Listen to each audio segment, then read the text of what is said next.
Ce que j'ai à vous dire dans la structure, c'est pris un peu dans ma tête depuis assez longtemps. Sur les finitions, vous serez gentil d'être indulgent. J'ai eu une semaine de paysan avec plein d'imprévus, donc j'ai fini un peu à l'arrache cette nuit à 1h30. Et voilà, moi je ne suis pas à l'ère de l'informatique, donc j'ai des papiers partout avec des renvois, des trucs. Donc de temps en temps, il y aura peut-être un petit blanc. Ça vous permettra de vous réveiller si je vous endors. Et puis, ce que je voulais dire avant tout, c'est que ce que je fais là, c'est pas un cours, je ne suis pas enseignant. Je n'ai aucune expertise particulière pour vous parler de ce dont je vais vous parler. Et quand votre animatrice m'a téléphoné, je ne sais plus par quel biais d'ailleurs, je crois que c'est Jean-Baptiste, non, voilà, comment c'est tombé sur moi. Bon, j'ai hésité un petit peu, puis j'ai dit oui parce qu'en fait ça me fait plaisir d'y être aussi. Donc je vais me présenter brièvement pour que des fois on comprend mieux les paroles des personnes quand on sait qui elles sont, d'où elles viennent. Donc Patrick Roux, marié à Elena depuis 27 ans. Nous sommes tous les deux agriculteurs en Lot-et-Garonne, à côté d'Agen. Donc pour commencer dans l'ordre, donc je suis époux et père de famille, donc nous avons eu 5 garçons, dont le petit dernier est déjà notre ambassadeur au ciel depuis 16 ans maintenant. Installé en polyculture élevage, dans une petite région agricole qui s'appelle le Pays de Serres. C'est entre Lot et Garonne, voilà, exactement entre les deux cours d'eau. Polyculture élevage, élevage laitier, sur 2 sites distants de 12 km. On fait de la transformation en produits laitiers. On est membre du réseau Invitation à la ferme, que certains peut-être connaissent. Nous sommes une quarantaine d'agriculteurs, éleveurs, transformateurs en bio, ce qui nous permet une synergie sur nos activités. On est parti s'installer en 96 sur la ferme familiale de ma famille en Lot-et-Garonne, après avoir travaillé tous les deux à l'extérieur. Je mets le chronomètre parce que je ne veux pas être trop long. On travaille en Lorraine, voilà. On s'est installé parce on s'est vite aperçu que notre travail allait largement impacter notre vie familiale, et donc on a fait avant tout un choix de vie avant de faire un choix de métier, même si moi je suis fils d'agriculteur, elle presque aussi. Et donc on a décidé de mettre le paquet sur la capacité à être proche de nos enfants le temps où ils seraient jeunes. J'ai amené mes enfants à l'école primaire tous les matins. Dieu sait si ça a été compliqué des fois parce qu'il fallait se lever tôt, traire les vaches, etc. Et à côté, on a eu 1000 misères dans le métier. Mais voilà, jamais, depuis, j'aurais pas pu me voir faire autre chose et je pourrais pas me voir faire autre chose. Nous sommes catholiques.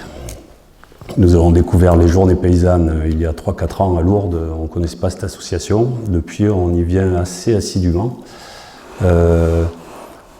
Personnellement, ça m'a toujours touché. Il y a deux ans, je ne pouvais pas partir sans pleurer, en disant au revoir aux gens. J'avais été très, très touché. Et je pense que vous êtes le signe d'un ferment qui se développe, qui reste là. Et ça fait plaisir de voir que dans une assemblée de jeunes paysans chrétiens, il y a quand même pas mal de monde. Donc je suis très heureux de ça. À côté de la ferme, moi j'ai jamais fait que de l'agriculture parce que je suis comme ça, il faut que je me balade un peu à tripoter à tout. Donc j'ai été sapeur-pompier sur ma commune pendant 15 ans jusqu'à ce que mon corps et mon emploi du temps, merci, me disent stop. Où ça m'a beaucoup enrichi d'un point de vue personnel, puis ça m'a ouvert sur d'autres horizons aussi.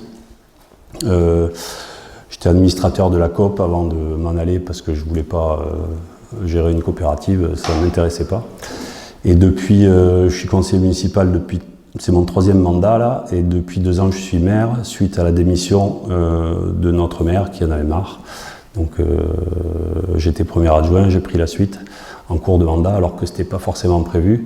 J'avais dit non pour me présenter parce que je savais ne pas avoir le temps. Et donc maintenant, j'ai pas le choix, il me faut le temps. Donc des fois, quand tout se télescope, on a du mal à tout faire.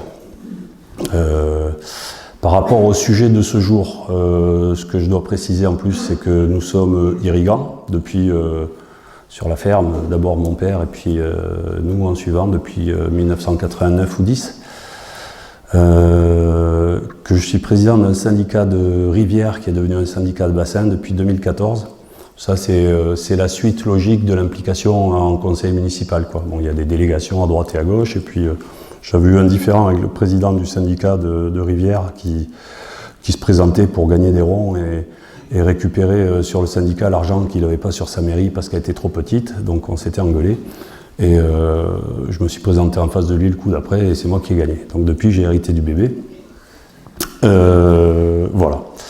Je vais gagner du temps parce que j'avais prévu un petit peu une définition sur ce qui était un bien commun. Le sujet est assez vaste, donc moi ça m'allait bien parce que comme ça je me suis dit je vais pouvoir leur raconter ce que j'ai envie. Voilà. Mais j'ai à peu près la même chose que ce que tu as dit tout à l'heure, hein, de toute façon. Bien commun, une ressource matérielle ou immatérielle, publique ou privée, dont nous décidons collectivement qu'elles doivent être accessibles ou gérées en commun. Ça, c'est une définition très laïque, qui n'a rien à voir avec celle de l'Église catholique. C'est un certain Samuelson qui a expliqué aussi qu'il y avait des critères de non-exclusion sur la gestion d'un bien commun, c'est-à-dire que tout le monde doit pouvoir y avoir accès, que l'usage par l'un n'empêche pas l'usage par un autre.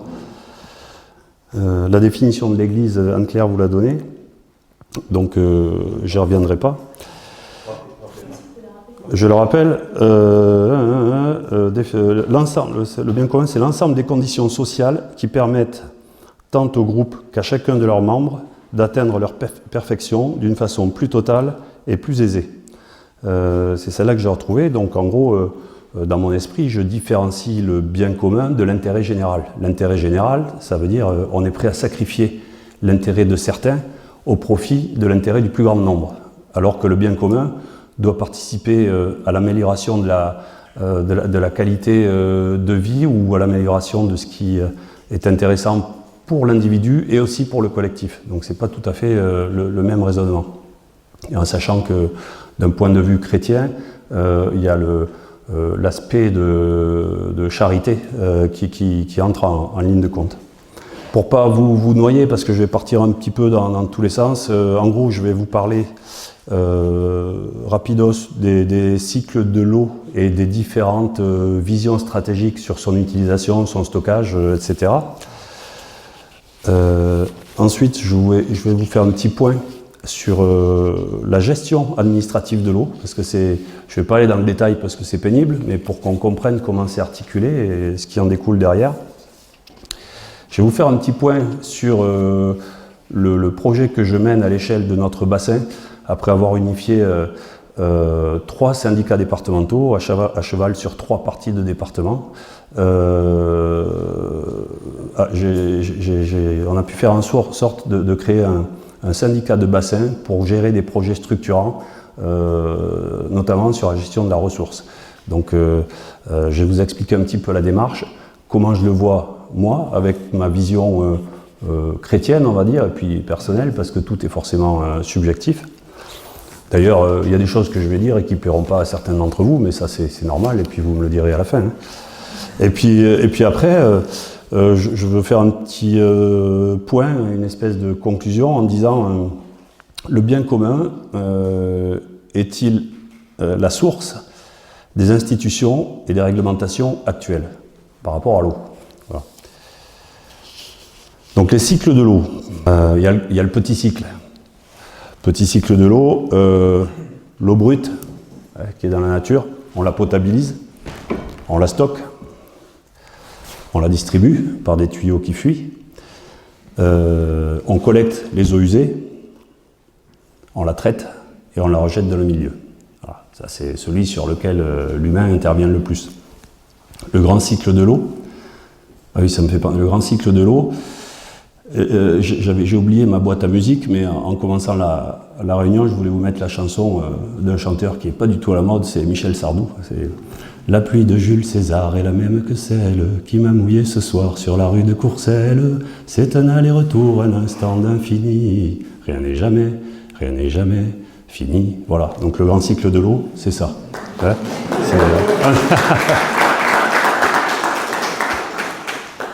évaporation, condensation, précipitation, infiltration, ruissellement, mer ou océan. On peut distinguer deux types d'eau. L'eau bleue, c'est-à-dire c'est celle qui tombe, qui percole vers la nappe ou qui ruisselle et qui est éventuellement prélevée pour les différents usages. Elle représente 40% de l'eau terrestre. Et il y a l'eau verte. L'eau verte, c'est celle qui est déjà dans le sol, qui passe à travers les végétaux avec l'évapotranspiration et qui revient nourrir l'atmosphère et les nuages. Alors, différentes manières de voir l'utilisation, la gestion de l'eau. Soit on la considère comme uniquement une matière première à retenir pour l'avoir à disposition. Et effectivement, on peut arriver à de grands excès. Alors, les excès les plus connus et les plus tristes, il y a celui de la mer d'Aral que vous avez certainement entendu parler, où on a dévié de fleuves, où on a fini par assécher cette mer dont la salinité a augmenté, dont la vie est devenue impossible, et puis surtout, il n'y a plus d'eau. Il y a aussi des cas en Espagne et dans le sud de l'Espagne où on a fait des réserves parce qu'il ne pleuvait pas, et il pleut encore moins, donc on fait encore plus de réserves, et plus on fait de réserves, moins on alimente les nappes parce qu'on empêche le ruissellement, etc. C'est une espèce de pyramide de Ponzi, hein, où les derniers arrivés servent à payer les premiers, puis à un moment où ça arrive au taquet et tout s'effondre, quoi. Voilà.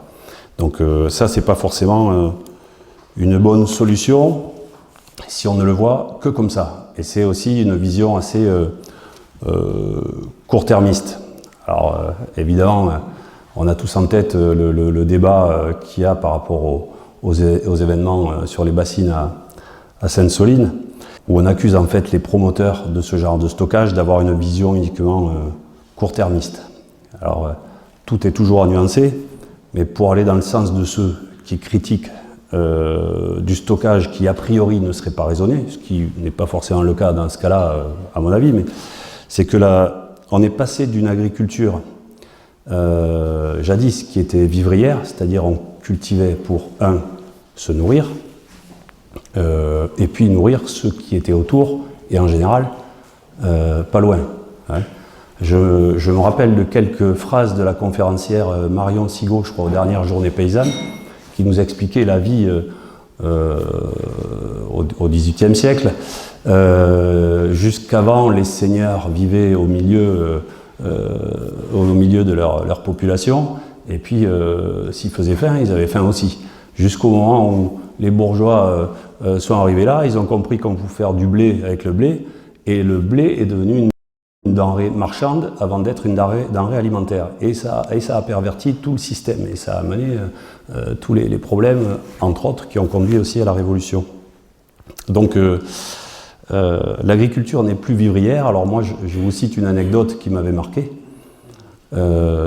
J'ai fait des études d'ingénieur agri à Toulouse, et je suis rentré en 1988 en études supérieures, et c'est à une époque où on nous bassinait avec la vocation exportatrice de l'Union européenne. Il n'y avait que ça. Bon, nous on marchait dans le truc à l'époque, c'était comme ça, point. On sortait des 30 glorieuses et il fallait produire, exporter. Et notre directeur d'école, le père Pécou, dès qu'on est rentré quelques jours après, nous fait un grand et beau discours et nous dit: je vais vous donner le nom du parrain de promotion que je vous propose. Sicko Mansholt. Nous on dit à tes souhaits. On ne savait pas qui c'était, hein, Sicko Mansholt. Donc il a fait un effet plouf. Et Sicko Mansholt est le premier commissaire européen à l'agriculture depuis 1958 jusqu'à 1970 ou 12, quelque chose comme ça. Et il a été furtivement président de la Commission européenne. Et donc il a mis en place ce qu'on appelait à l'époque le plan Mansholt. Et en quelque sorte, il est le père des institutions agricoles telles qu'on les vit maintenant, qui font qu'on veut que l'Union européenne soit une nation exportatrice de produits agricoles. Alors, exporter en soi, c'est pas mal, mais il faut d'abord penser au propre bien-être de ces populations et à sa souveraineté alimentaire. Voilà. Et là, des fois, on s'en est un peu écarté. Et pour revenir à l'histoire des bassines, j'ai vu la citation dans un journal, un petit fascicule jésuite là, que des gens du monastère Notre-Dame de la Garde à côté de chez nous m'ont prêté. Un gars qui est, je ne sais pas comment on dit, ingénieur écologue, ou qui a l'air d'avoir un regard assez objectif et mesuré sur la gestion de l'eau, qui dit en parlant de cette affaire-là, le rythme des sols et des nappes n'est pas celui des dettes des paysans. Voilà. Donc les gens de Sainte-Soline, ils sont dans un contexte où il faut qu'ils vivent, et la France n'est pas un milieu fermé. Donc ils travaillent avec les règles du jeu qu'ils ont devant eux. Et ça donne aussi lieu du coup à des choix stratégiques qui ne sont pas forcément ceux qui seraient faits dans l'idéal dans un cercle fermé à petite échelle, mais ils travaillent dans une économie mondialisée. Voilà. Et ça, c'est à mettre en opposition en quelque sorte avec le placement longue durée dans la gestion des sols, longue durée et faible rendement. Mais là, il faut avoir une capacité à regarder loin et à s'inscrire vraiment sur la durée. Donc, le paysan, ça, mon avis, n'est que le producteur de ce que le pouvoir économique lui demande. Alors, il est bien d'essayer de s'en affranchir petit à petit, mais c'est pas forcément évident, quoi. La deuxième façon de voir la gestion de l'eau, un élément majeur du cycle de la vie, à ne toucher que les mains tremblantes. Alors,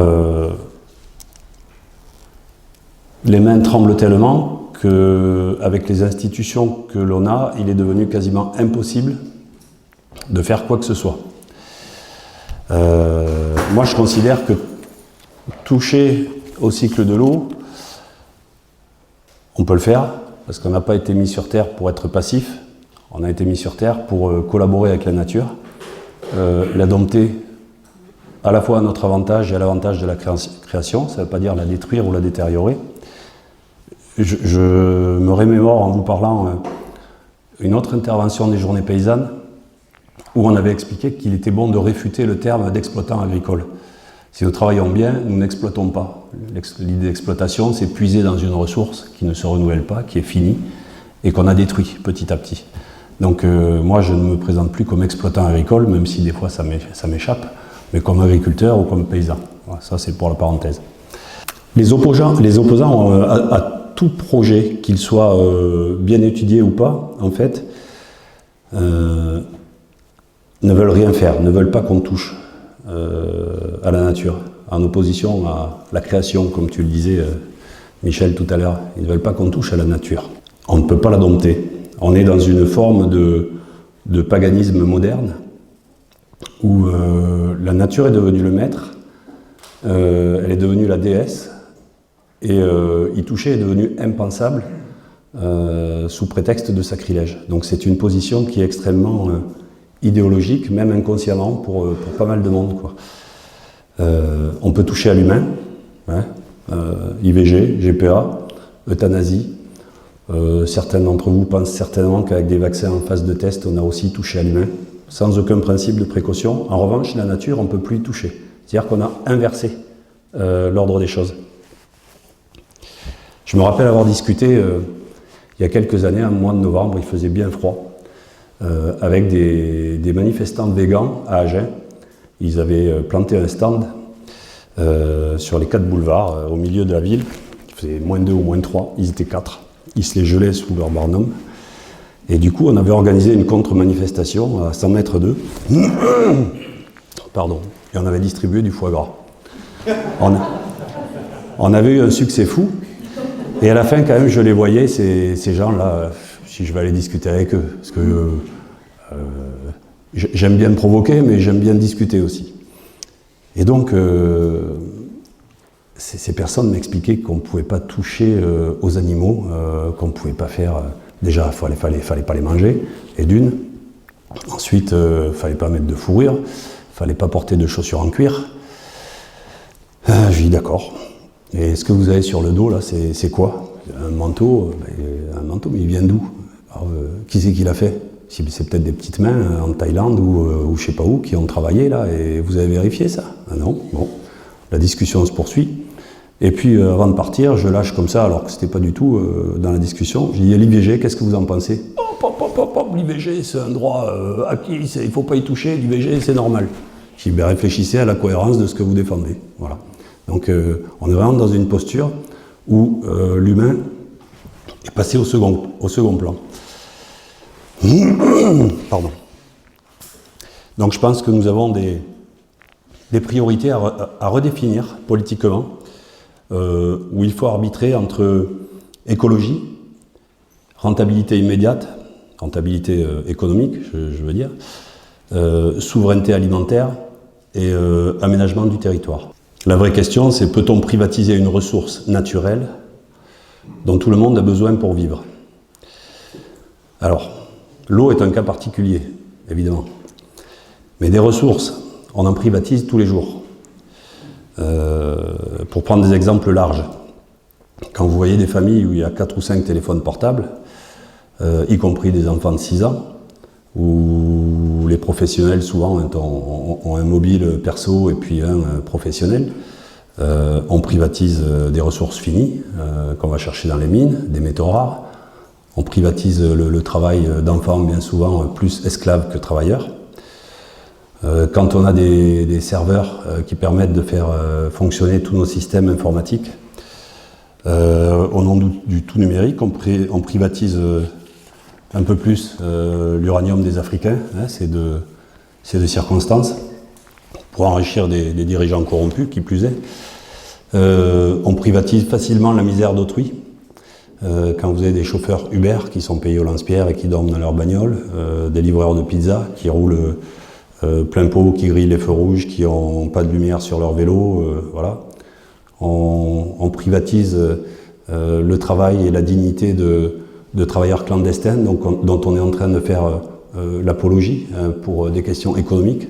Donc, privatiser des choses qui ne devraient pas l'être, en quelque sorte, ça n'a pas l'air de poser problème sur certaines choses. Par contre, l'eau, c'est particulier. Et pourquoi sur l'eau, c'est particulier? Bon, quand on modifie le cours naturel de l'eau, ça se voit déjà. Donc, si vous avez un ruisseau, que vous mettez une digue au milieu et que vous la retenez derrière, ça va se voir tout de suite. Il faut des engins pour faire les travaux, il faut... Voilà. Ensuite, c'est facile de râler contre ceux qui touchent au cycle de l'eau. C'est facile parce que quand on va manifester et casser le week-end, ça n'enlève rien à notre petit confort retrouvé du lundi matin quand tout est fini. Et on n'a pas besoin de remise en question personnelle. On continue à faire notre train-train, avoir une vie qui tape toujours autant dans les ressources, à prendre son téléphone portable, à sortir, cramer du gasoil pour aller au cinéma. Vous voyez, là on n'a pas d'effort à faire, quoi. Donc c'est facile de taper sur les principes de gestion de l'eau quand on n'est pas du milieu, parce que la plupart ne sont pas du milieu. Et puis ça n'implique pas de remise en cause personnelle, bien souvent. On pourra revenir un peu sur tout ça. Je suppose que ça suscitera des questions. Je vous fais un petit point sur la gestion administrative de l'eau. Après avoir brossé le contexte, l'eau, elle est gérée dans notre pays déjà à partir d'un texte qui chapeaute tous les autres, qui est la directive cadre sur l'eau de l'Union européenne, qui a été validée en 2004. Alors là, j'ai trouvé une définition qui m'a intéressé. L'eau n'est pas un bien marchand comme les autres, mais un patrimoine qu'il faut protéger, défendre et traiter comme tel. Est-ce qu'il n'y a pas un truc qui vous fait bizarre dans cette phrase? Moi, il y a quelque chose qui m'a interpellé, c'est un bien marchand. C'est, à première idée, c'est pas le qualificatif qu'on voudrait mettre sur l'eau. Un bien marchand, effectivement, ça peut le devenir, mais il dit c'est pas un bien marchand comme les autres, sous-entend que ça n'est un. Donc évidemment, si c'est pas un bien marchand, Volvic Evian n'existe pas, Suez, Danone, Veolia ne font pas de business, etc. Hein. Donc c'est un petit aparté pour mettre qu'il y a quand même des choses qui sont protégées derrière. Donc la directive cadre sur l'eau, elle a pour but d'atteindre un bon état écologique, chimique et quantitatif des masses d'eau. Alors ce qu'on appelle une masse d'eau, c'est à l'échelle d'un bassin versant, petit ou grand, c'est tous les émissaires secondaires qui arrivent dans un ruisseau principal, et le ruisseau principal, c'est ce qu'on appelle la masse d'eau, c'est celui qui collecte tout ce qui est autour sur le bassin versant. Il y a des objectifs qui ont été fixés à échéance 2015, 2021 et 2027 et qui sont contraignants pour les États membres. Alors en fait, j'ai beaucoup échangé avec un monsieur qui s'appelle Jean-François Berthoumieux, qui est directeur depuis très très longtemps de l'ACMG, Association climatologique de la Moyenne-Garonne. Un gars qui est passionné par l'eau et par le climat. Donc lui, par contre, si vous parlez de changement climatique avec lui, vous vous faites engueuler. Il dit non, il faut dire réchauffement climatique. Voilà. Alors, bon, c'est son avis à lui, on a eu quelques discussions là-dessus. On n'a pas trop moyen de nuancer avec lui, mais par contre, c'est quelqu'un qui est quand même très intéressant, qui s'appuie sur des données mesurées et qui prône le stockage raisonné et l'utilisation maximale de l'eau pour tous les effets bénéfiques que ça peut avoir. Voilà, que ce soit sur les cultures, sur la souveraineté alimentaire, sur la baisse des températures des villes. Donc il y a beaucoup de villes qui font appel à lui pour la végétalisation des villes, enfin des parcours, des parkings, etc. Lui, il vous explique que s'il y avait autour d'Agen 200 hectares de maïs irrigué, il ferait moins chaud à Agen de 3 ou 4 degrés tout l'été, ce qui n'est pas forcément faux. Et alors il nous explique qu'en fait la directive cadre sur l'eau, elle a été réalisée par des anglo-saxons nordiques, qui eux avaient pour habitude de faire en sorte qu'il y ait le maximum d'eau qui coule dans les rivières en permanence pour évacuer tout leur miasme. Voilà. Ils ont réfléchi ça comme ça. Et il le met en opposition à la vision, j'ai perdu ma fiche, à la vision latine et sud-européenne de la gestion de l'eau, qui était du stockage, de l'utilisation. On prend l'exemple de Rome. La Rome antique avait à disposition 1 mètre cube d'eau par habitant et par jour, pour toute l'année. C'est-à-dire, il y avait des aqueducs qui venaient des montagnes, qui arrivaient de partout, et plus il faisait chaud, et plus ils utilisaient de l'eau. Ils avaient des fontaines, ils avaient des bains, ils irriguaient évidemment. Donc la Rome antique, 500 000, 1 million d'habitants. J'ai regardé, au bas mot, ça fait 300 millions de mètres cubes par an, pour la seule ville de Rome. Et là, on est dans une logique tout à fait inverse, où on nous dit, écoutez, il risque de pleuvoir moins, ou de manière très différente. Du coup, la seule solution, c'est ne plus utiliser d'eau. On raisonne dans le sens uniquement de la restriction. C'est comme si vous avez un budget à gérer, vous avez les dépenses qui augmentent, vous ne pouvez rien y faire parce que ça vous est imposé. Donc le seul moyen, c'est de baisser les autres dépenses pour arriver à tenir. Jamais il ne vous vient à l'idée d'essayer d'augmenter vos recettes. Donc là, la directive cadre sur l'eau, ils n'ont pas idée d'essayer d'augmenter les recettes dans cette histoire de budget volumétrique de l'eau. Ensuite, au niveau de la France, la gestion administrative de l'eau est confiée aux grandes agences de bassin. Il y a Loire-Bretagne, Adour-Garonne, Rhône, je ne sais plus comment. Voilà. Et à l'échelle de ces grands bassins sont établis des SDAGE, schémas directeurs d'aménagement et de gestion de l'eau, qui sont adaptés après localement au niveau des départements ou des sous-bassins en SAGE, schéma d'aménagement et de gestion de l'eau. Et toutes les actions qui doivent être menées sur la politique de l'eau sont forcément respectueux des directives de ces schémas directeurs. Voilà. Donc ça part d'en haut et ça redescend jusqu'en bas. C'est vraiment une démocratie à l'envers, avec la tête de la pyramide en bas. C'est comme ça que ça fonctionne. Ce qui fait que... Oui, et après, plus localement, ce sont les DDT, hein, la branche territoriale de la préfecture qui gère ça. qui le contrôlent, ou des EPTB, sont des établissements publics territoriaux de bassin. Et éventuellement, après, sur la mise en œuvre, c'est confié à des syndicats de bassin ou des syndicats de rivière, très localement, avec des programmes pluriannuels de gestion et diverses interventions qui touchent à l'entretien des bordures de berges, qui touchent à l'hydromorphologie des cours d'eau, pour les aider parfois à reméandrer, ce qui permet de donner au cours d'eau sa fonction de dépollution. Continuité écologique pour que les anguilles puissent continuer à remonter, même si elles passent par les talus, voilà, il faut faire péter les seuils, etc. Et sanctuarisation des zones humides, voilà, et éventuellement réhabilitation de zones humides. On aboutit quand même, vu de mon pas mon perchoir, mais plutôt en bas, quoi. Je suis vraiment à la base, moi, de mon syndicat de rivière, un monstre technocratique, quoi. C'est hyper compliqué de faire quelque chose et toutes les directives viennent d'en haut. Président de syndicat de rivière, j'ai déjà dit au directeur de l'agence de l'eau à Toulouse, on est vos petites mains là, hein, vous nous faites faire ce que vous voulez, parce que si on veut enlever des embâcles ou entretenir la ripisylve, ce qui intéresse les élus et les riverains, il faut faire d'énormes travaux d'hydromorphologie, de restauration de zones humides et de continuité écologique.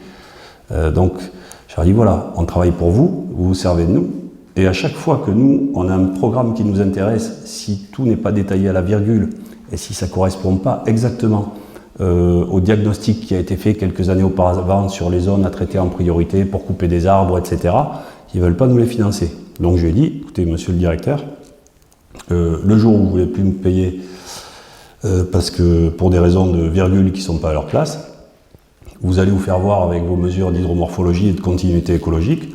Nous, on fonctionne avec le peu d'argent qu'on a de participation des intercommunalités dont on est les servants, en quelque sorte, puisque ce sont eux nos patrons.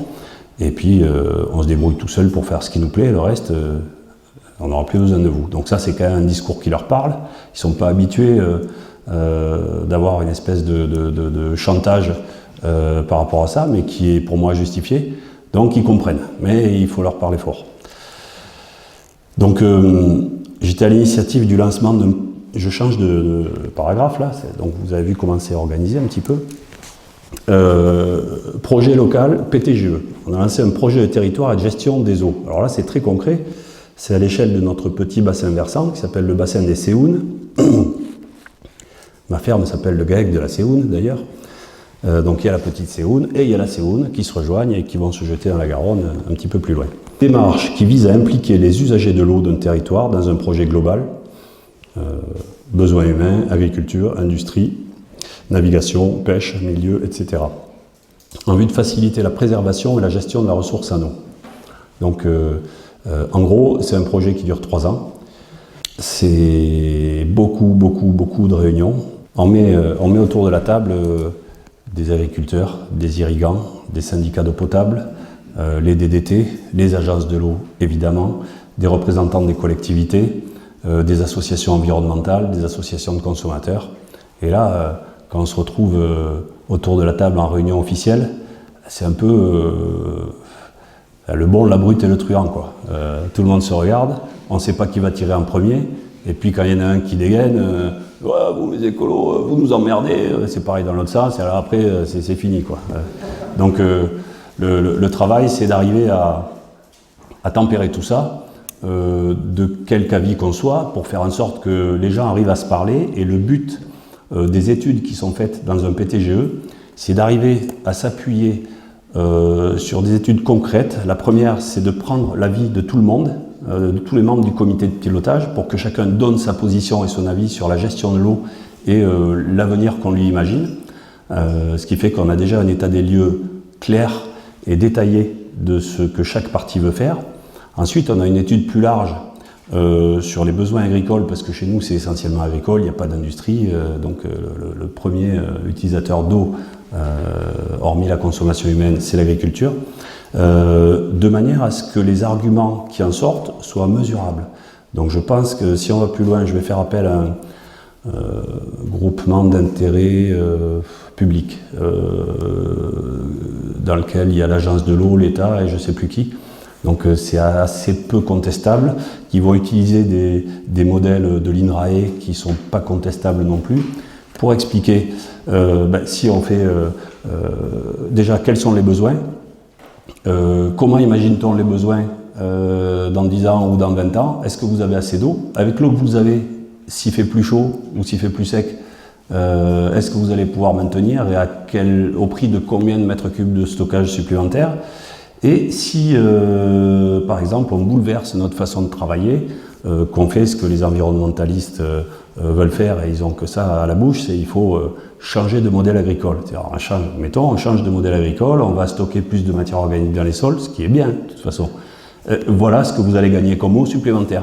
S'il ne pleut pas plus, si on s'aperçoit en réalité par les résultats chiffrés que effectivement on gagne. Mais c'est sans commune mesure avec les pertes qu'on risque d'avoir si on ne fait rien. Voilà. Et ces études ont pour but de mettre des éléments incontestables sous le nez des participants pour qu'on arrive à trouver des positions consensuelles et mettre tout le monde d'accord. Alors moi j'ai assez confiance dans le fait d'arriver à discuter avec les associations environnementales.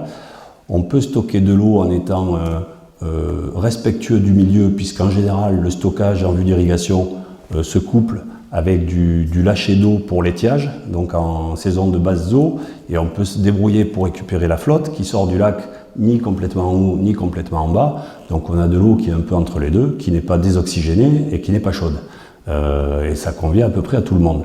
Le blocage il vient plutôt de l'État, l'État qui a des règles très strictes sur tout un tas de choses, et moi avant de continuer plus loin dans ma démarche PTGE, j'attends des réponses claires de l'Agence de l'eau et de l'État sur notamment l'arrêté zone humide qui fait qu'on ne peut pas construire désormais un lac là où il y a une zone humide. Avant on pouvait compenser, on recréait de la zone humide ailleurs et ça passait, quitte à faire une surface 2 fois plus grande. Maintenant on ne peut plus. Si vous avez 20 mètres carrés de jonc sur la parcelle où vous voulez faire une retenue, vous ne pourrez pas créer une retenue collective. Donc je leur ai dit, ça ne sert à rien qu'on s'emmerde à réfléchir pendant 3 ans et dépenser 400 000 € pour qu'au bout, on ne puisse pas mettre en œuvre la solution qu'on aura localement et collectivement définie, parce que la réglementation nous en empêche. Donc voilà où est le blocage. Donc là, c'est un petit peu le sens de ce que j'avais expliqué à des gens, et ils ne doivent pas être habitués à ça. On m'avait invité, c'est justement Jean-François Berthoumieux de l'association climatologique de Moyenne-Garonne, il m'avait invité à Bruxelles, au comité des régions d'Europe, pour défendre l'idée de changer notre vision de la gestion de l'eau. J'ai dit, écoutez, il faut des vertus pour ça, il faut des vertus, c'est-à-dire des vertus cardinales qu'on connaît tous plus ou moins, là, la force, c'est-à-dire la force d'avancer ses arguments, c'est de la force d'âme, mais c'est aussi de la force de conviction, hein. Avancer ses arguments dans l'adversité, un peu mu par la crainte qu'il ne se fasse rien, et avec un petit peu d'audace, quoi. La tempérance aussi, il faut la mettre en avant dans la gestion d'un projet comme ça. Il faut la mettre en avant parce qu'il ne faut pas donner raison à 100% à l'un ou à 100% à l'autre. C'est-à-dire qu'il faut tenir compte de tous les enjeux. Et un bon marché est conclu quand les deux parties sont contentes. Donc c'est comme ça que ça peut fonctionner. La justice, dans le sens où si nous, aujourd'hui, on se gave avec l'eau qui est à notre disposition et qu'on n'a rien prévu pour les générations d'après, et c'est un petit peu comme la dette qui explose, on leur aura laissé une situation déplorable et on n'aura pas anticipé l'avenir. Donc je pense qu'on a un devoir de justice vis-à-vis des générations futures, de gérer comme il faut et finement cette problématique de l'eau. Et tout ça chapeauté par une grande prudence dans les interventions. Voilà. Vous menez une discussion, il faut déjà une grande prudence orale, parce qu'un mot de travers, et ça y est, vous en butez un ou deux, et puis c'est mort. Après, la pente est longue à remonter. La prudence dans les choix qui sont faits aussi, puisque ça impacte économiquement, ça impacte écologiquement. C'est pour ça qu'il est important de s'appuyer sur des études qui soient précises et qui fassent des extrapolations les plus justes possibles sur l'avenir. Voilà. Je vous prends un exemple de ce que je leur ai expliqué là aux Bruxellois. Notre bassin versant, 500 km². Il tombe environ 700 mm d'eau par an, c'est stable. Ça tombe éventuellement différemment, mais c'est stable en quantité totale, hormis l'année dernière où ça a vraiment baissé. Ça fait 350 millions de mètres cubes qui tombent sur notre bassin versant. Ouais. Il en passe à peu près, à la confluence des deux Séounes, et qui vont se jeter dans la Garonne après, 100 millions de mètres cubes par an. Donc 100 millions, ça fait du bouillon quand même. Donc, qu'est-ce que je leur ai dit? J'ai dit, pour en avoir assez, il faut en avoir trop. Donc, si on retient 3 ou 4% de cette eau de ruissellement qui part à la Garonne, qui s'en va envaser la Gironde après, et qui part à l'océan, ça va manquer à personne, ça va pas manquer au milieu, ça va éventuellement servir, si on a une digue, d'écrêteur de crue, s'il pleut très fort, pour les zones urbanisées qui sont à l'aval, ça a aussi cet avantage. Et la guerre de l'eau est finie. Techniquement, c'est pas du tout compliqué à organiser. Parce que nous, en fait, on stocke de l'eau sur des lacs collinaires. C'est-à-dire, on a un bassin versant, il y a une combe, une tête de vallée, on met une digue en travers, et on retient le surplus du ruissellement, rien de plus. Donc c'est notre slogan, en fait, c'était l'eau de l'hiver pour l'été. Ça me semble être de bon sens. Alors, est-ce que ce stockage-là est une privatisation? Je pense que c'est une privatisation si on exclut l'autre des droits qu'il a déjà. Mais si malgré ça, tout le monde a autant d'eau qu'il en avait avant, je ne pense pas qu'on puisse parler de privatisation de la ressource. Il y a une certaine forme de jalousie entre ceux qui sont capables de stocker de l'eau et ceux qui n'en sont pas capables pour des raisons soit financières, soit géographiques, soit... Bon, ben quand on est paysan, on sait tous qu'il y en a parmi nous qui sont bien nés, hein, qui sont dans la plaine de Caen ou en Brie, et puis il y en a qui sont mal nés parce qu'ils sont sur le Causse où il n'y a que des cailloux, et à part des truffes et des moutons, on ne peut rien faire d'autre. La justice n'est pas pour ce bas monde, hein, donc il y a une grosse base de jalousie aussi dans les critiques entre paysans sur l'idée de privatisation de l'eau. Ça va profiter qu'à certains. Les projets, quand ils sont mis en place, en général, ils sont étudiés de manière assez large pour pouvoir le proposer à tous ceux qui sont accessibles par la création de ressources. C'est comme ça que je le vois, moi, au quotidien. Donc je pense que le stockage, il sécurise la production, il sécurise le milieu. En face de chez moi, il y a 2 lacs pour 900 000 mètres cubes, les deux ensemble, qui sont ouverts à peu près fin juin et qu'on ouvre pour réalimenter la Séoune pendant tout l'été, période d'irrigation. Ça sécurise aussi le milieu. Pourquoi? C'est ce que j'ai expliqué à l'agence de l'eau, ils n'avaient pas compris jusque-là. Si vous avez 20 irrigants qui pompent sur 20 km, on va mettre dans la rivière plus d'eau que ce qu'elle a naturellement, du 1er jusqu'au 20e. Donc sur 20 km, c'est-à-dire sur les 2 tiers du linéaire qui reste, on va faire du débit, on va faire de l'étiage. Et on va en faire au-delà aussi, parce que pour que le dernier puisse avoir de l'eau, il faut qu'il en passe après lui. Donc on va réalimenter la rivière jusqu'à la confluence avec la Garonne. C'est-à-dire que c'est du gagnant-gagnant, ça profite à tout le monde. Ça sert pour les irrigants, mais ça sert aussi pour alimenter le milieu. Et ce dont on s'aperçoit, là j'en ai parlé pas plus tard qu'il y a 2 jours, avec le président du syndicat d'irrigation, là les lacs sont fermés parce qu'il n'y a plus d'eau. Les rivières qui ont été réalimentées pour l'irrigation pendant l'été ne sont pas sèches, même si on ne fait pas couler. Parce qu'on a contribué à réalimenter la nappe aussi, donc on a gardé une humidité ambiante dans le fond de vallée qui permet certaines résurgences et font que là où la rivière est réalimentée pendant 2 mois d'été, elle n'est pas sèche, alors que sur la petite Séoune, alors que sur la Séoune où il n'y a pas cette réalimentation, elle est complètement sèche. Donc la vie aquatique là, elle s'est barrée. Voilà. Et donc il faut sécuriser aussi les enjeux de consommation humaine, parce qu'il y a bien des endroits où, comme on le dit vulgairement, ils ont la crépine dans le sable, et quand ils pompent dans les nappes de rivière, ça manque un petit peu d'eau, quoi. Le bien commun est-il la source des institutions à réglementation actuelles par rapport à l'eau? Alors je suis quand même assez remonté sur certaines façons de faire qu'à l'administration. En 2014, chez nous par exemple, il y a les zones vulnérables ont été étendues aux 2 tiers des communes du département, alors qu'il n'y en avait que peut-être 15 ou 20%. Alors je ne sais pas si vous savez ce que c'est les zones vulnérables, mais bon, c'est des endroits où on a une réglementation particulière sur les épandages de fumier, de lisier, d'engrais, les dates, les parcelles où on peut épandre ou pas, etc. Bon, ça implique pas mal de choses. Et on voit là que quand l'administration a décidé que cette zone devait être en zone vulnérable, elle invente les outils qu'il faut pour qu'on soit dedans.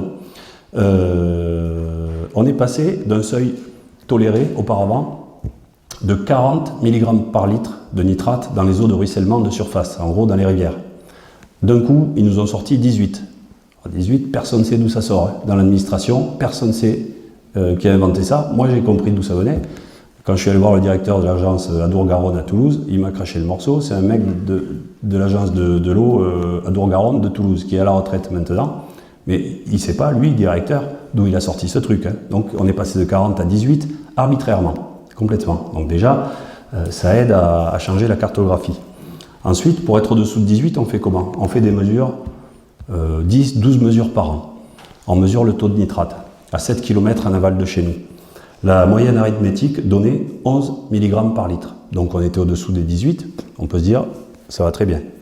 Eh bien non, ça va pas bien, parce que la méthode retenue est celle qui consiste à considérer le percentile 90, c'est bien savant ça, comme référence. C'est-à-dire qu'il faut que 90% des mesures soient au-dessous. Donc sur 10 mesures, on prend la 9e plus mauvaise. Donc ils ont retenu 31 mg, le prélèvement qui était presque le pire. Donc entre le seuil qui a été baissé artificiellement et les 31 mg qui ne correspondent pas à la réalité moyenne de l'année, eh bien, on est tous passés en zone vulnérable. Donc on s'est mis en colère, mais ça n'a rien changé. Deuxième exemple, il est plus vaste, il est plus ancien. 50 mg par litre de nitrate pour l'eau potable. Voilà. Tout est basé là-dessus. C'est ce qui permet d'ailleurs aux vendeurs de flotte en bouteille de gagner beaucoup d'argent. Comment c'est arrivé ça? On accusait les nitrates d'être responsables de la méthémoglobinémie du nourrisson, qui devenait tout bleu, qui éventuellement décédait, etc. On s'est aperçu que en fait, c'était les nitrites, c'est-à-dire les biberons mal lavés ou de la viande qui avait pas été nettoyée comme il faut, etc. C'est pas les nitrates, on le sait maintenant. Les nitrates étaient cancérigènes. Bon, ils le sont plus. Ils ne le sont plus. Les nitrates, en fait, ils stimulent les défenses de l'organisme, ils stimulent la motricité musculaire et permettent de lutter contre le cancer. Sinon, on ne vous dirait pas manger 5 fruits et légumes par jour. J'avais fait une petite intervention à la coopérative chez nous, ils n'avaient pas de rond pour payer un intervenant, ils m'avaient demandé si je voulais parler de l'eau. Donc, j'étais venu, ils avaient fait un peu comme vous là, j'étais venu avec un carton.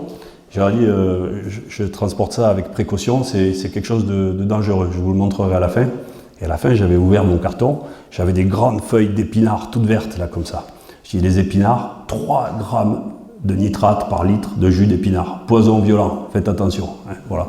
Donc, toute la politique répressive sur l'eau est basée sur le seuil de 50 mg de nitrate. Savez-vous comment il a été mis en place?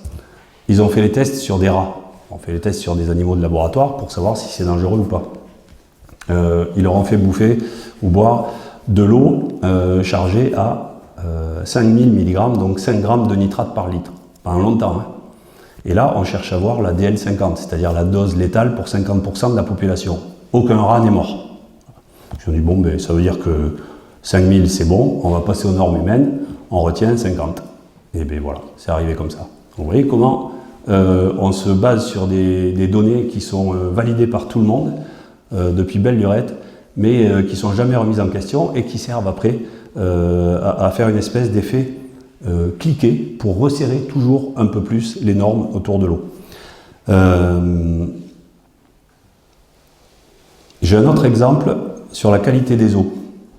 Il y a des objectifs de qualité qui sont louables, baisse des résidus de produits phytosanitaires, de la turbidité, etc. Donc ça, c'est très bien.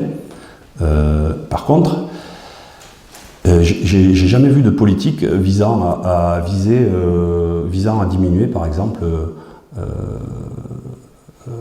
ce qui reste des pilules contraceptives et qui foutent des hormones dans la flotte, qui tracassent la vie des poissons, parce que ça a un impact sur le milieu. Tout ce que les humains absorbent aussi, de médicaments ou autres, qui sont par définition un petit peu des pesticides aussi parfois. Je ne sais pas si vous savez comment sont nés les sulfonylurées. Les sulfonylurées, c'est un type aux États-Unis, il prenait des cachets tous les jours, là, et puis il avait pissé dans son jardin tous les jours, il s'est aperçu qu'il désherbait. Et la recherche est partie à partir de ça, quoi. Hein, voilà. Donc Il n'y a pas que l'agriculture qui pollue et le focus est fait uniquement sur l'agriculture. Donc l'esprit du temps, eh ben, c'est ces effets cliqués de réglementation qui se serrent là et qui arrivent à des mesures contraignantes et liberticides au-delà du raisonnable parfois. Donc l'esprit du temps, c'est quoi? C'est réglementation, surveillance, délation et mise au pas pour ceux qui ont marché de travers avec des peines extrêmement lourdes.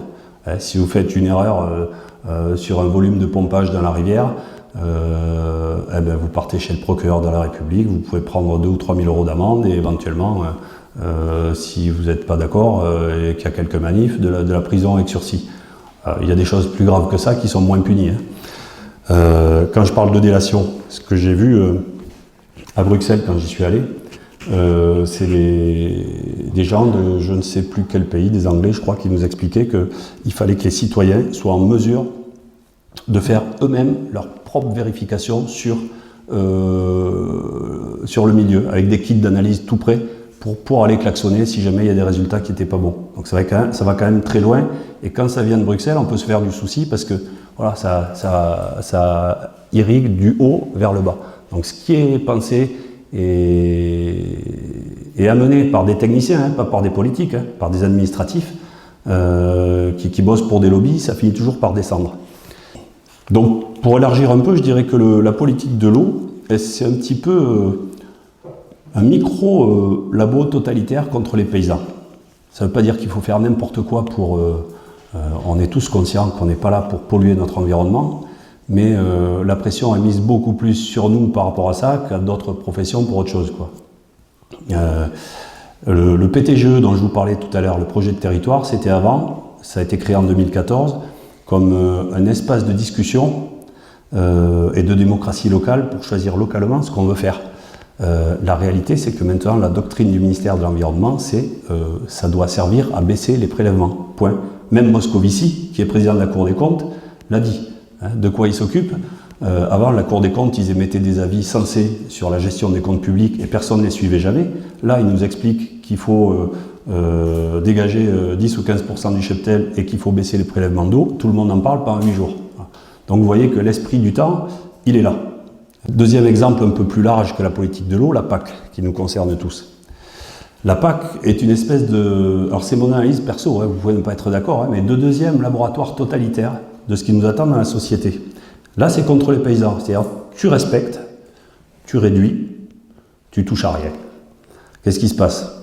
Le contribuable européen voit ses impôts utilisés dans le budget de la PAC pour redistribuer de l'argent aux agriculteurs pour qu'ils mettent sur le marché des produits plus bas que leur coût réel de revient. La réalité, c'est ça. Qui c'est qui s'engraisse avec ça? C'est pas le consommateur, c'est Cargill, Danone, etc. Pour en revenir à ce dont je parlais au début, la vocation exportatrice de l'Union européenne, qui profite à des multinationales en réalité.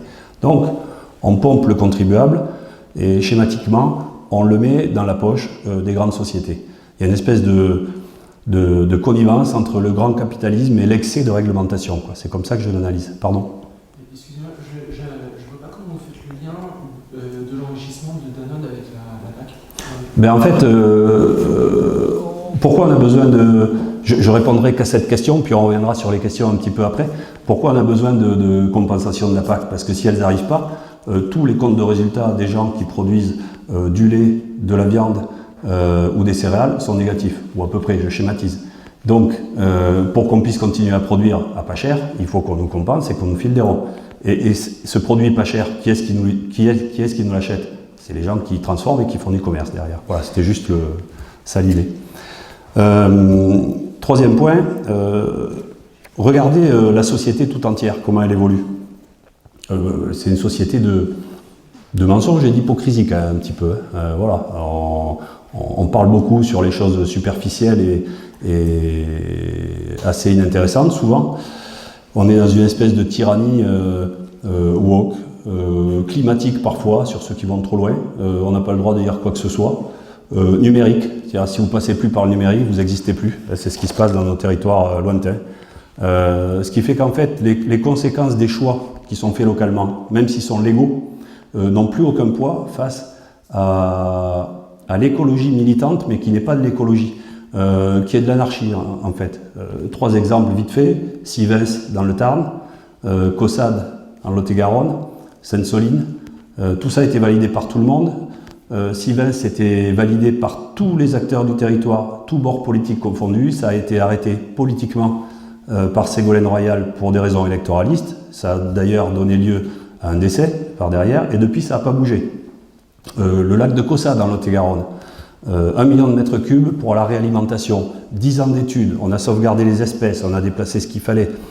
Sur 1 million de mètres cubes, 250 ou 300 000 qui restent au fond tout le temps, 300 000 qui servent à alimenter le débit d'étiage en période de basse eau, donc pour le milieu, et 400 000 pour qu'il y ait à peu près 30 ou 40 fermes au-dessous qui puissent irriguer. Juin 2018, arrêté préfectoral qui autorise la création du lac. Hulot s'en va du ministère de l'écologie, au mois de septembre, de Rugy arrive, c'est interdit. Ils ont mandaté eux-mêmes, quand je dis ils, c'est les pouvoirs publics, une association parisienne pour venir déposer un recours qui n'avait aucune valeur juridique, mais ça a servi de prétexte pour faire manger le chapeau à la préfète et que le projet soit interdit. Donc le lac a été réalisé par la Chambre d'agriculture, les paysans du coin. Au lieu de le faire à 4 millions d'euros avec les subventions, il a été fait à 1 million d'euros par des paysans. Et ça fait 3 ans qu'il irrigue, qu'il réalimente la rivière, et il est toujours illégal. Voilà. La surlégislation nous empêche l'application de la vertu chrétienne de prudence. La prudence, c'est pas l'atonie, mais c'est la recherche d'un équilibre entre rien faire et trop faire, ou mal faire. L'inflation du principe de précaution au détriment du principe de responsabilité. Et la destruction de la liberté. Quand ce sont les normes et les règles qui vous guident tout, vous n'avez plus de liberté. Le constat, c'est que la politique de l'eau, c'est un petit peu l'enfant terrible du monstre administratif et du néopaganisme ambiant qui se rejoignent, au détriment de la réalité charnelle du contact entre la terre, l'eau et le paysan. Donc voilà. Et le hasard n'est qu'un clin d'œil du Seigneur. Nous avons cette grâce d'être le sel de la terre, et j'espère que nous en sommes tous conscients, en cette époque fort troublée. Et ce que je voulais vous dire, en parlant de hasard, ça m'est revenu en réfléchissant à mon affaire, là. Quand je suis allé à Bruxelles, j'ai rencontré un monsieur, Eric, qui est un responsable national syndical dans l'irrigation. Voilà, il est conseiller départemental, c'est un type reconnu, quoi, pas un gueux comme moi qui est allé là-haut pour la première fois. Et puis, là c'est l'eau vive qui nous a irrigués pour le coup, celle du Seigneur. Vient le temps de la pause, on va au casse-croûte dans ces beaux bâtiments de l'Union Européenne, là. Alors il n'y a pas de viande, c'est que du légume. On part à part tous les deux pendant 10 minutes. Les gens ont dû se dire, il y a des choses émouvantes sur les réseaux hydrographiques parce qu'ils ont tous les deux les yeux rouges. En fait, j'avais entendu d'une oreille que ce monsieur avait perdu sa fille quelques mois auparavant. Et donc on a parlé, vu que je suis sensibilisé à ça, on a parlé. Il m'a expliqué sa douleur. Et puis on a parlé 2 fois. Tu es croyant?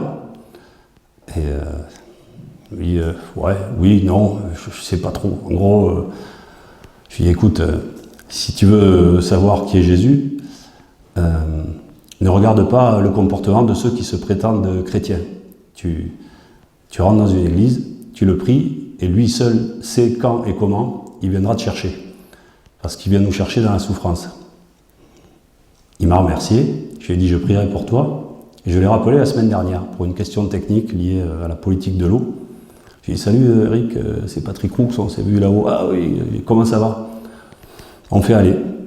Il ne m'a pas répondu techniquement ou politiquement, il m'a répondu sur l'humain, parce qu'il savait que je savais, et ce qui l'a marqué, lui, dans cette rencontre, c'est ça. Et moi, ce qui m'a marqué dans mon week-end là-haut, c'est ça aussi. Et le hasard est parfois curieux. Et donc, si je suis ici aujourd'hui, je voulais vous demander cette faveur de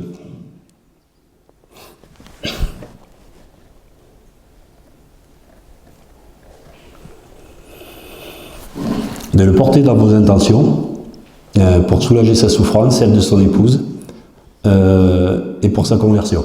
Voilà, c'est le service que je vous demande.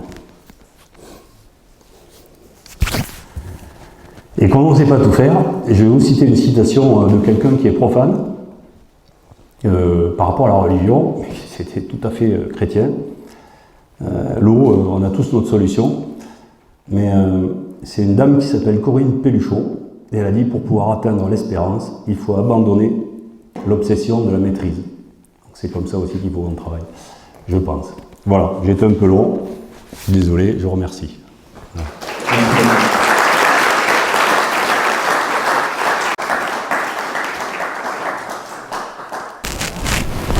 Merci pour votre présentation. Moi j'avais une question, ce qui m'a interpellée, c'est que quand vous avez parlé de la ressource en eau, vous l'avez pas mal évoqué comme une ressource un peu statique, alors que, même si vous avez souligné que l'année dernière il y a eu beaucoup moins d'eau qui est tombée, et du coup ce qui m'intéresse c'est qu'on avance quand même dans un futur qui est assez incertain, notamment par rapport à l'eau, et on ne sait pas du tout comment ça va se passer pour les prochaines années. Et aussi, vous avez évoqué le rôle de l'agriculture et le fait de souvent décrié dans l'utilisation de l'eau. Et ce que je me demandais, c'est est-ce que, plutôt que. On va forcément interroger les niveaux de prélèvement de l'eau pour l'agriculture. Et est-ce qu'on ne peut pas utiliser cette opportunité dans un syndicat de rivière, etc., pour réfléchir collectivement entre agriculteurs quand même à l'évolution des pratiques agricoles, en utilisant peut-être, je ne sais pas, des fonds qui viendraient de l'agence de l'eau. Est-ce qu'il y aurait une possibilité d'utiliser de l'argent du syndicat de l'eau pour réfléchir aux pratiques agricoles? Et comme ça, il y aurait une forme de double bénéfice, on va dire, où à la fois il y a un effort qui est fait pour le changement des pratiques, et en même temps, c'est pas, les risques financiers pourraient être un peu absorbés. Alors en fait, dans un programme comme celui du projet de territoire local qu'on est en train de mener, c'est intégré dedans. Forcément, tout est regardé. Tout est regardé, tout est mesuré, et le résultat de chaque action préconisée est estimé sur le long terme. Alors effectivement, on ne sait pas de quoi sera fait l'avenir. Est-ce qu'il pleuvra moins? Est-ce qu'il pleuvra très différemment? Ce qui est sûr, c'est que si par exemple on a des périodes de pluie qui sont plus longues et des périodes de sécheresse qui sont plus longues, je prends un exemple basique, il peut pleuvoir pendant 4 mois tout l'hiver avec des inondations, et après ne plus pleuvoir pendant 6 mois. Donc on aurait eu beaucoup d'eau, mais on va quand même souffrir de la sécheresse. Après avoir souffert des inondations, il faut sécuriser cette eau. Après, les changements de pratique. J'entends ces remarques-là tout le temps. Personnellement, j'ai changé de système, j'ai remis des pâtures dans les pentes, ça limite l'érosion, ça limite le besoin d'eau, certainement pas, parce que l'herbe elle consomme de l'eau aussi, mais on a l'impératif économique. Je vois par exemple moi en bio, jusque-là, la seule chose qui gagnait un peu sa croûte, c'était le soja irrigué. On joue avec les règles qu'on a, quoi. Et les changements de pratique, les irrigants, ils travaillent depuis qu'ils irriguent. Alors vu de l'extérieur du monde agricole, il y a beaucoup de personnes qui ont l'impression que les gens arrosent à tort et à travers. La réalité, c'est pas ça, c'est qu'il y a des programmes, il y a un PTGE qui s'est fini sur un bassin à cheval entre les Landes et le Gers, où ils ont imposé des changements de pratique aux agriculteurs en priorité. En deux, ils ont imposé le recyclage des eaux usées de Mont-de-Marsan, de Villeneuve-de-Marsan et de Nogaro. Et tout ce qui était prévu de stockage sous forme de bassines, en tête de bassin, à l'initiative des associations environnementalistes, comme quoi le dialogue peut avoir des conséquences inattendues, ça c'est repoussé au calendrier grec. Et la seule chose qui ressort, c'est le changement de pratique de force. Voilà. Donc en fait, ce que moi je veux faire dans le cadre de mon projet de territoire, c'est montrer que les pratiques, elles peuvent éventuellement être amendées, certainement, mais il y a quand même l'impératif économique. Chez nous, on est dans un bassin, une petite vallée où sur 30 km, les agriculteurs qui restent existent encore sur des surfaces qui ne sont pas très grandes parce qu'ils irriguent et qu'ils ont des contrats de semences.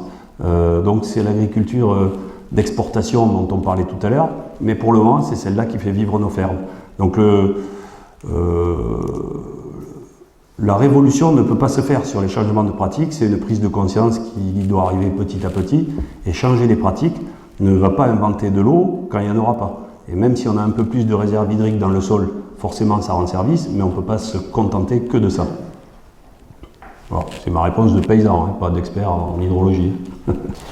Bonjour, merci pour votre intervention. Je voudrais savoir si aujourd'hui, vous pensez, selon vous, que les agriculteurs sont tous conscients et utilisent l'eau de façon rationnelle, puisque dans la société, on a l'impression que les agriculteurs, c'est vraiment le consommateur d'eau en excès.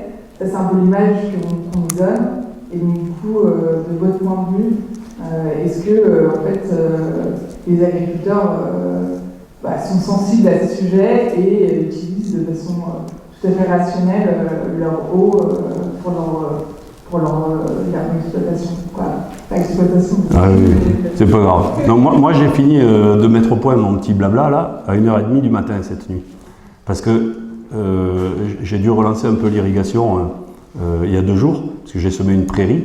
Il pleut pas depuis un moment, c'est sec, et j'ai eu que des emmerdes avec l'irrigation. Et tout le monde sait que quand on irrigue, on n'a que des emmerdes.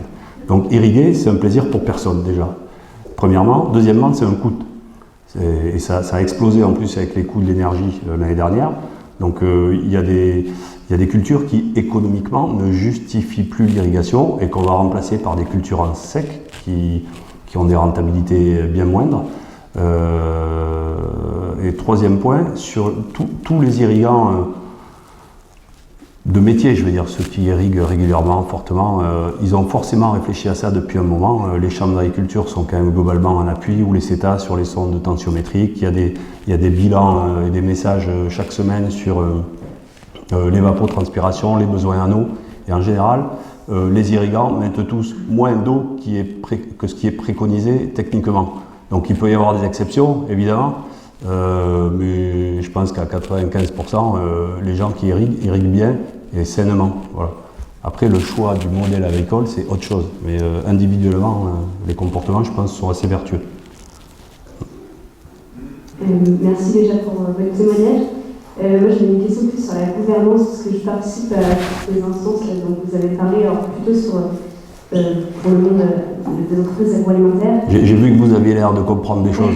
Et en fait, je partage complètement votre constat d'une surcomplexité administrative et d'un nombre d'instances énorme. Et ma question, c'est, à votre sens, de votre point de vue, c'est quoi la bonne échelle géographique en fait, pour gérer ce sujet de l'eau? Parce que j'ai l'impression qu'on passe tous du coup, des heures et des heures dans des réunions à plein d'échelles différentes à rediscuter des mêmes choses avec finalement un peu les mêmes parties prenantes autour de la table. Et du coup, comment on pourrait simplifier ça? Enfin, c'est quoi la bonne échelle et la bonne méthode finalement? Si je m'en réfère au principe de subsidiarité de l'Église, au plus proche du terrain. Au plus proche du terrain, un bassin, un petit bassin, c'est cohérent, comme celui de Nocéoun, 500 km², c'est pas énorme. Les gens arrivent à se connaître d'un bout à l'autre, et ça me semble être une taille raisonnable pour réfléchir à des projets. Alors après, vous avez des gens, l'agence de l'eau, ils n'en ont jamais assez de réunions, ils ne vivent que de ça. Donc là, mercredi prochain, je vais passer une journée entière avec les DDT et les agences de l'eau pour faire le point sur le projet, savoir où on en est. Oui, mais au plus proche du terrain. C'est pas les SDAG ou les sages qui vont donner lieu à des réalisations concrètes. Eux, ils sont là pour philosopher. Le concret, il ne peut se faire que sur place, avec des gens qui sont directement impactés par la notion de ressources, c'est-à-dire des irrigants, des associations locales et puis des gens qui boivent de l'eau. Et la plupart du temps, enfin tous les projets qui ont été contestés ne l'ont jamais été par des gens issus du bassin qui étaient concernés. Ils sont toujours venus de l'extérieur créer un abcès de fixation. Bonjour, je voulais juste faire une remarque par rapport à l'intervention de Zedman sur en fait le respect tout au moins essayer de consommer le moins d'eau possible en irriguant. Et il me semble, alors moi le premier je pêche, mais j'ai eu la chance d'aller en Israël. Et c'est un pays où ils ont un manque d'eau crucial, donc par rapport à toute la production qui s'y fait. Et la surprise que j'ai eue, c'est qu'en fait, il n'y a aucun enrouleur qui arrose. Il n'y a aucune rampe d'eau en extérieur au-dessus des cultures. Donc toute irrigation se fait par des réseaux de bout à bout, que ce soit enterré ou en surface, et donc déroulé dans les champs. Mais je veux dire, il y a beaucoup moins, c'est vrai, d'évaporation forte lors des irrigations. Et je pense que c'est vraiment un truc qui n'est pas du tout promu dans notre agriculture française et même européenne, mais qui en fait a un sens, alors certes il y a un peu plus de mise en œuvre, mais l'avantage c'est vraiment une économie plutôt moins pour cette irrigation. Voilà. Oui, ça c'est vrai. Moi j'ai passé 3 mois en Israël. J'ai travaillé dans un moshav. C'était un stage ouvrier agricole.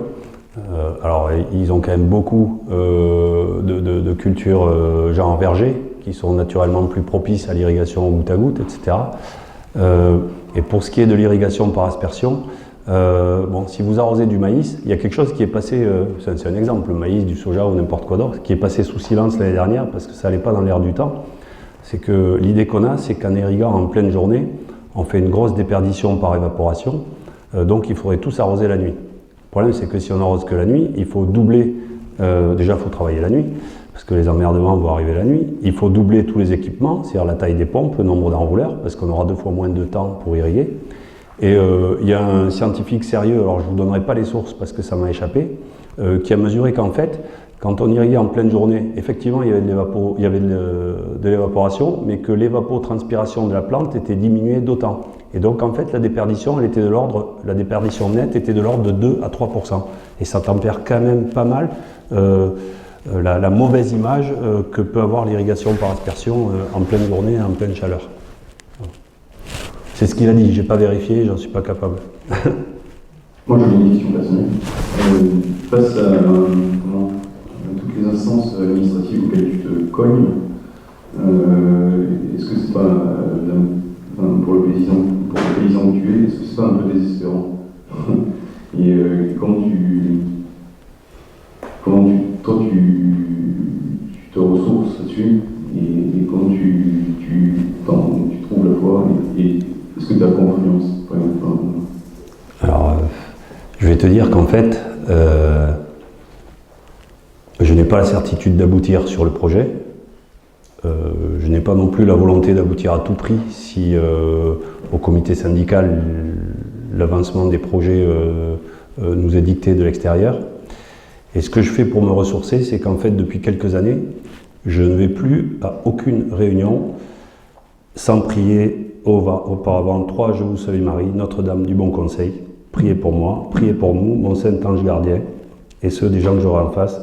Travaillez pour nous et faites en sorte qu'on travaille charitablement pour le bien commun. Je le fais systématiquement et je n'ai jamais été déçu. Merci beaucoup pour votre intervention. La question c'est pour inverser la logique de surnormalisation sur contrôle de l'organisation des agriculteurs à plusieurs niveaux, enfin dans l'élevage, qu'est-ce qui peut faire le poids vis-à-vis de la PAC à part les syndicats, est-ce que vous avez identifié un peu des acteurs qui pourraient faire un peu renverser la tendance et aller plus vers l'accompagnement des agris que la sur-contrôle, quoi? Et sinon, comment intégrer la PAC La réponse est non, j'ai pas d'idée, je sais pas. Je fais ce que je peux avec mes tout petits bras très courts localement pour inverser la tendance. J'ai pas d'idée. Je ne vais pas inventer des choses, je pense qu'il faut qu'on continue de chuter. Mais c'est pas une désespérance, hein. Le Seigneur vient nous chercher quand ça va mal. C'est le dominicain qui nous avait fait une petite conférence aux Journées Paysannes encore il y a quelques années, qui nous racontait son expérience personnelle. On fait ce qu'on peut et le résultat ne nous appartient pas. Mais j'ai pas d'idée pour contrer la technocratie bruxelloise et française. Non, langue au chat. Et l'avenir de l'irrigation dans les 20-30 prochaines années, comment vous le voyez-vous? Ça c'en est une question. C'est pareil, je sais ce qui se passe aujourd'hui, qu'est-ce qui va se passer en 30 ans. S'il y a 20 ans, on vous avait dit que on pourrait communiquer par visio, se parler d'un bout à l'autre du monde, s'envoyer des messages avec des câbles de la taille d'un cheveu qui sont la fibre optique, on n'y aurait pas cru. Qu'est-ce qui va se passer dans 30 ans avec l'irrigation? Aucune idée, je sais pas. Si les choses étaient linéaires comme elles sont maintenant, je pense qu'il y a un moment où nos gouvernants mettront en priorité la souveraineté alimentaire. Je ne suis pas sûr que ça soit leur priorité. Sinon, il y a déjà des mesures autres qui auraient été prises. C'est cette question-là qui est centrale. Il y a la question de l'environnement, mais il y a la question de la souveraineté alimentaire. L'Europe n'est pas souveraine, la France non plus, de moins en moins, et dans bien des domaines où on excellait, sur le modèle qui était celui qu'on a vécu ces dernières décennies. Et non, c'est assez flou, hein, je suis comme les autres. Hein, Merci beaucoup pour votre conférence, ça me touche beaucoup. Je voulais savoir, quand les gouvernements mettent des lois pour interdire aux particuliers d'irriguer leur jardin, en fait, ils n'ont pas non plus le droit d'irriguer leur culture vivrière de légumes. Donc, toutes les petites personnes âgées qui avaient leur potager, plus personne n'a le droit d'irriguer. Comment on fait, en fait, dans ces cas-là? Moi, je pense surtout dans les Vosges, en fait, où la terre ne reçoit pas du tout l'eau. Est-ce que vous pensez que dans ces lieux-là, ça peut servir à faire des retenues d'eau? L'espérance, c'était plus la neige qui permettait d'irriguer le printemps et de pas avoir de problème après, mais maintenant il n'y a plus. Je trouve ça exaspérant. Alors, à un instant T, s'il n'y a pas assez d'eau pour les besoins les plus essentiels qui sont la boisson et autres, le préfet, il n'a pas d'autre solution que d'interdire les prélèvements qui sont jugés secondaires. Mais sur le moyen terme, on devrait mettre en œuvre les moyens pour que tout le monde ait les ressources. Moi, ça m'agace. J'ai pas de piscine, mais un gars qui paye des impôts parce qu'il a une piscine, c'est son bonheur. Il a mis tous ses ronds là-dedans, on lui dit t'as pas le droit de la remplir parce qu'il n'y a pas d'eau, mais on lui dit pas parce qu'on a été imprévoyant. On lui dit pas parce qu'il y a 35% de la flotte qui se perd dans les tuyaux, parce que l'eau des piscines, il ne faut pas oublier que c'est de l'eau potable. Hein. Donc il y a peut-être d'autres systèmes à imaginer, et là on est devant un problème, devant le fait accompli, parce qu'on n'a pas anticipé les choses et parce qu'on a refusé les débats de la gestion et du stockage de l'eau auparavant. Alors c'est vrai qu'à l'instant T, quand ça arrive, s'il n'y a plus d'eau, regardez ce qui se passe à Mayotte. Je ne sais pas si vous avez vu, à Mayotte, ils pompent dans des eaux de surface essentiellement. Il y a un petit peu de désalinisation d'eau de mer.